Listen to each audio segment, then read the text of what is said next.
गर्भधारणा व प्रसूतीपूर्व गर्भलिंग निदान प्रतिबंधक कायद्याच्या जाचक व अतार्किक तरतुदी विरोधात पुण्यात 3 दिवस सोनोग्राफी बंद आंदोलन पुकारण्यात येऊन महानगरपालिकेपर्यंत मोर्चा डॉक्टरांनी काढला।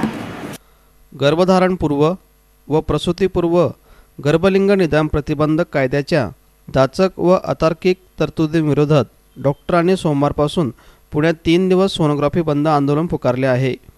महापालिकेपर्यंत मोर्चा काढून डॉक्टरांनी कायद्यातील त्रुटींबाबत निषेध नोंदवला।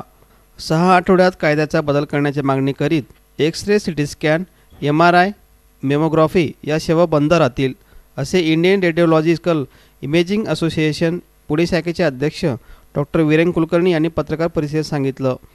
असोसिएशनच्या सचिव डॉक्टर हिमानी तपस्वी, इंडियन मेडिकल असोसिएशनचे पुणे शाखेचे अध्यक्ष अविनाश भोतकर, उपाध्यक्ष अविनाश भोंडवे उपस्थित होते।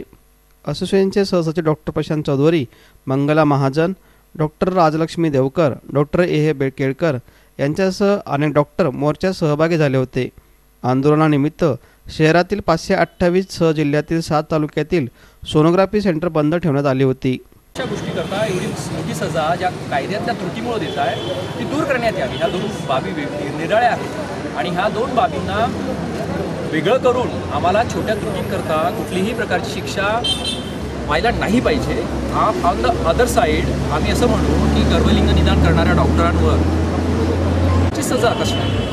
दुसरी आमची मागणी ही पण आहे की सरकारने ह्या चुकीच्या कायद्यामुळे जे खटले भरले डॉक्टरांवर ते त्वरित मागे घ्यावेत आणि त्यांना जर शक्य नसेल त्वरित मागे घेणं तर कमीत कमी जोपर्यंत अमेंडमेंट्स, जसं आम्हाला सरकार प्रॉमिस करते की अमेंडमेंट्स आम्ही करणार आहोत, तोपर्यंत स्टे आणावा, त्याचे कन्व्हिक्शन होऊ नये, त्यांना शिक्षा सजा दिल्या जाऊ नये, नाही तर त्यांचं जगणार कशी।